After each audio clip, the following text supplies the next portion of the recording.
થરાદ ખાતે નવનિર્મિત નર્મદા વહીવટી સંકુલનું લોકાર્પણ. થરાદ ખાતે નર્મદા યોજના હેઠળ નવનિર્મિત સરદાર સરોવર નર્મદા નિગમ લિમિટેડ વહીવટી કચેરીનું લોકાર્પણ કરવામાં આવ્યું હતું. આ ઉજવણી કાર્યક્રમમાં અધ્યક્ષ શંકરભાઈ ચૌધરીના હસ્તે નવીન વહીવટી સંકુલનું બિલ્ડિંગનું ઉદ્ઘાટન કરવામાં આવ્યું હતું.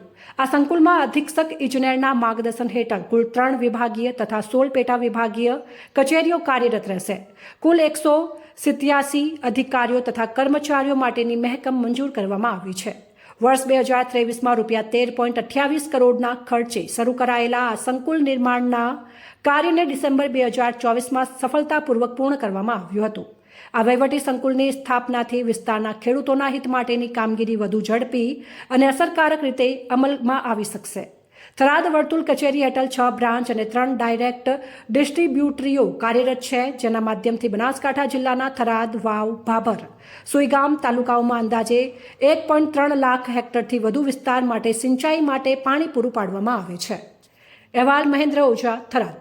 વતી ખાસ કરીને વાવ થરાદ વિધાનસભા જેના નર્મદાની કેનાલોનું કામ પૂરું થયા પછી હવે એનું મરામતનું કામ અને રેગ્યુલેશનનું કામ, આ અગત્યના કામો માટે એક મોટી કચેરી, બધા અધિકારીશ્રીઓ અહીંયા રહી શકે એ માટેના ક્વાર્ટર સહિતની વ્યવસ્થા અને તેનું બિલ્ડિંગનું આજે લોકાર્પણ કરવામાં આવ્યું છે.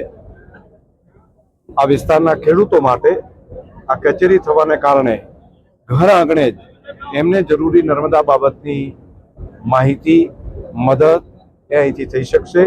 આ માટે હું રાજ્યના મુખ્યમંત્રી શ્રી ભૂપેન્દ્રભાઈ પટેલનો હૃદયપૂર્વક આભાર માનું છું.